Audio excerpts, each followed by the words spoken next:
मानव ईश्वर की सबसे सुंदर रचना यदि इस सृष्टि में कोई है तो वो है मनुष्य। एक मनुष्य की योनि वो योनि है जिसे धारण करने के लिए देवता भी लालायित करते हैं। स्वयं भगवान नारायण भी जब पृथ्वी पर धर्म की स्थापना और अधर्म का विनाश करने के लिए जब पृथ्वी पर अवतरित होते तो वो भी मनुष्य योनि को ही चुनते हैं, क्योंकि यही एक ऐसी योनि है जिससे मनुष्य एक दूसरे की सहायता कर सकता है, एक दूसरे के काम आ सकता है। यदि ये तन धारण करने के पश्चात भी हम केवल अपने और अपने स्वार्थ के बारे में सोचें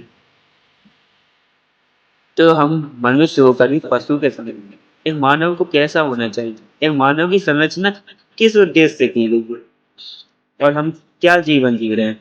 तो मैंने मानव की जो कार्य प्रणाली है उसे मानव में मानवता कैसी होनी चाहिए तो इसे इन सारी बातों को इन पंक्तियों में व्यक्त किया है।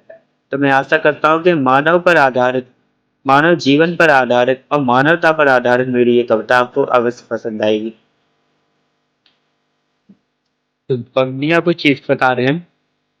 जो दया धर्म उपकार करे इंसान वही कहलाता है। जो दया धर्म उपकार करे इंसान वही कहलाता है। हर मानव का हर मानव से मानवता का नाता है। योनि तो जग में लाखों हैं पर मानव से योनि कोई नहीं।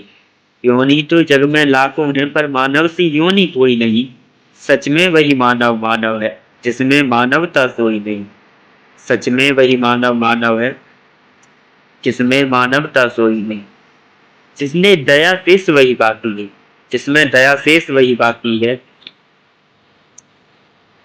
वही मानव कहलाता है। जिसमें दया शेष वही मानव है, जिसमें मानवता वही मानव। जिसमें दया शेष वही मानव है, जिसमें मानवता वही मानव है। जो मानव मानव पर अत्याचार करे वो मानव के भेष में दानव है। जो मानव मानव पर अत्याचार करे वो मानस मानव के भेष में दानव। मानव योनि कर्म की योनि है। मानव योनि कर्म की योनि है। जो कर्म करता फल वही कमाता है। मनुष्य तन कर्म योनि है। इसमें हम जो कर्म करते हैं, जैसा कर्म करते हैं, इसमें वैसा ही फल भोगना पड़ता है और हमें फिर उसी कर्म के मुताबिक ही योनि प्राप्त होती है।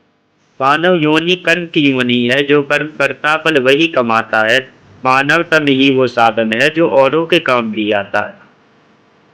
और किसी भी योनि में हम किसी की सहायता नहीं कर सकते, हम कोई परोपकार नहीं कर सकते। और किसी योनि में हमारी दशा कैसी होती है तो वो इन पंक्तियों में ये जरा। और किसी भी योनि में हम कर सकते उपकार नहीं। ना माता पिता का प्यार मिले मिलता कोई संस्कार नहीं। सारा जीवन दुख में बीते तकलीफों को सहना पड़ता है। जैसे जिस हाल रखे कोई उस हाल में रहना पड़ता है।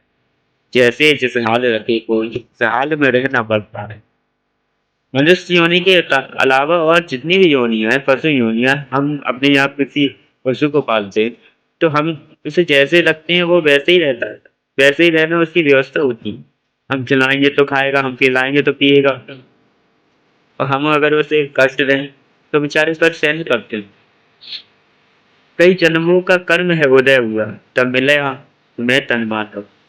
कई जन्मों का कर्म है उदय हुआ तब मिला हमें तन मानव का। हमें मिल तो गया तन मानव का अब लानी है इस मानव का। हमें मानव का तन मिला है अपने कर्मों के अनुसार, किंतु इसमें मानवता हमें स्वयं अपने कर्मों से लानी है। हमें मिल तो गया तन मानव का अब लानी है इस जन्म का। जो धर्म मानव की देह जगत में फिर भी ना उपकार करे, जो मनुष्य का शरीर धारण करके भी उपकार ना करे तो उसका जीवन कैसा है सुनिए जरा। जो धर्म मानव की देह जगत में फिर भी ना उपकार करे, निज स्वार्थ में ही वो लगा रहे ना किसी से प्यार करे। उस पार ब्रह्म परमेश्वर की मानव रचना सबसे सुंदर है। उस पार ब्रह्म परमेश्वर की मानव रचना सबसे सुंदर है। यदि मानव मानवता में रहे तो मानव शक्ति का समुद्र है। यदि मानव मानवता में रहे तो मानव शक्ति का समुद्र है। मानव योनि एक वो योनि है यदि अपने से कहा जाए तो वो देवताओं को भी धरती पे आने पे विवश कर सकती है। मानव की सुंदर रचना की देवता भी प्रशंसा करते हैं। मानव की सुंदर रचना की देवता भी प्रशंसा करते हैं। मानव तन ही वो योनि है जिसे नारायण ही धारण करते हैं। मानव तन ही वो योनि है जिसे नारायण ही धारण करते हैं।